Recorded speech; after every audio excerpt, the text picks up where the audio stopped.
This is your 2024-2025 IESA baseball activity update.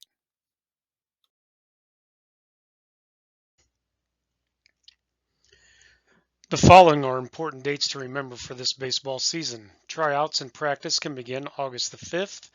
Games may begin August 14th. The season schedule is due on August 14th.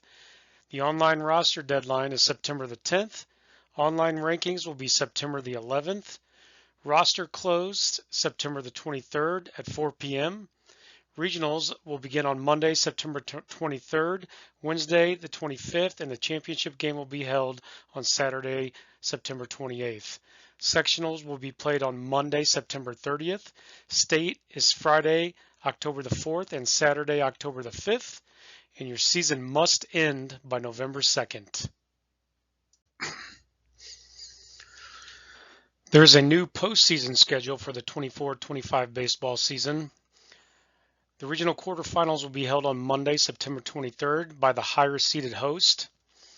The regional semifinals will be on Wednesday, September 25th, hosted by the 1 and 2 seeds. And the regional championship game will be held on Saturday, September 28th. The sectional will be held on Monday, September 30th. State will be held on Friday and Saturday, October 4th and 5th. The rationale from the IESA Baseball Advisory Committee on this change is that the current postseason schedule has long breaks built in between the regional championship, sectional, and state finals.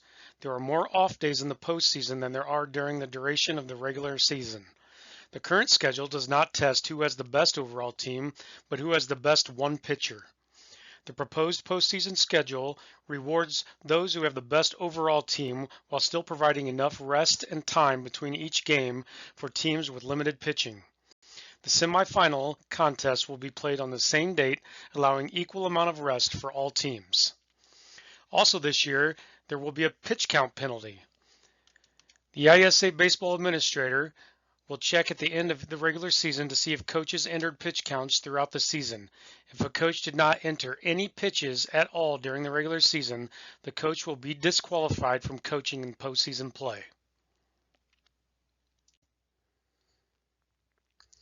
Here are some notable NFHS baseball rule changes. Any wristband with defensive shifts, offensive plays, pitching choices, or game directions attached shall be considered non-electronic equipment and is permitted as long as it is a single solid color. For pitchers, it may not contain the colors white, gray, or be distracting.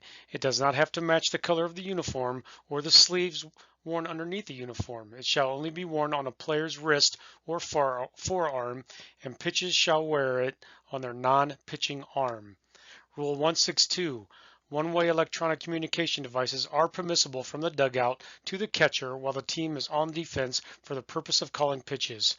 When using the electronic communication device, the coach cannot be outside the dugout or bench area. Rule 3-2-5. A coach may use a one-way electronic communication device to communicate to the catcher for the purpose of calling pitches. Coaches may not use electronic communication devices to communicate with any other team members while on defense or any team member while on offense. Please take some time to review the following IESA exceptions to NFHS baseball rules.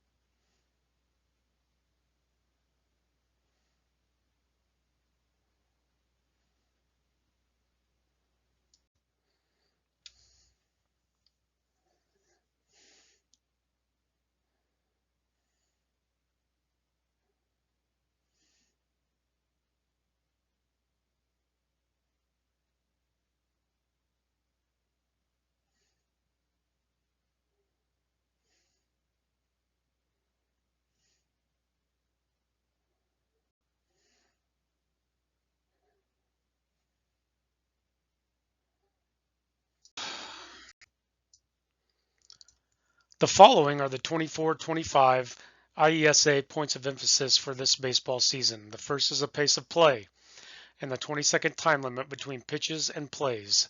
This rule has been in the rule book since the late 1970s as a tool to use when the pitcher is prolonging the delivery of the pitch because of gamesmanship or overall lack of game efficiency. The second is time between half innings. There are a lot of moving pieces in between half innings. By rule, the time from the last out to the next pitch is 1 minute and 20 seconds.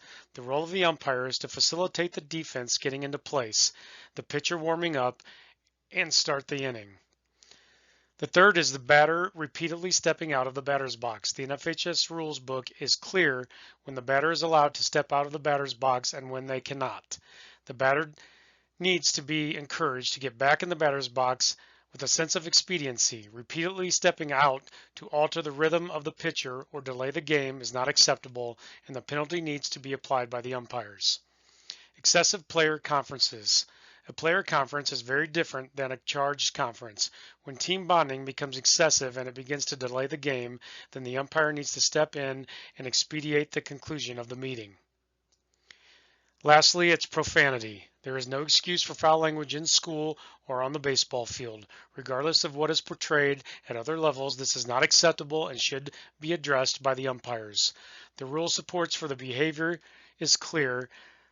The penalties are 1. A verbal warning to the offender, 2. Issuance of a written warning to the offender which warrants being restricted to the bench dugout for the remainder of the game, or 3. Eject the offender for a major offense. Please take this time to review the IESA baseball pitch count reminders.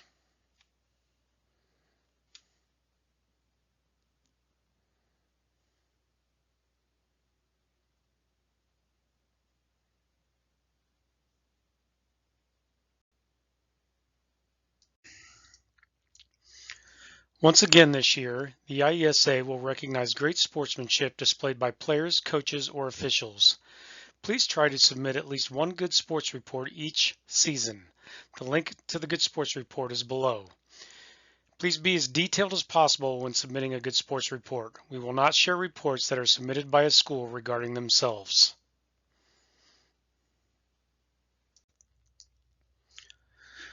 Thank you for watching the IESA 2024-2025 Baseball Activity Update.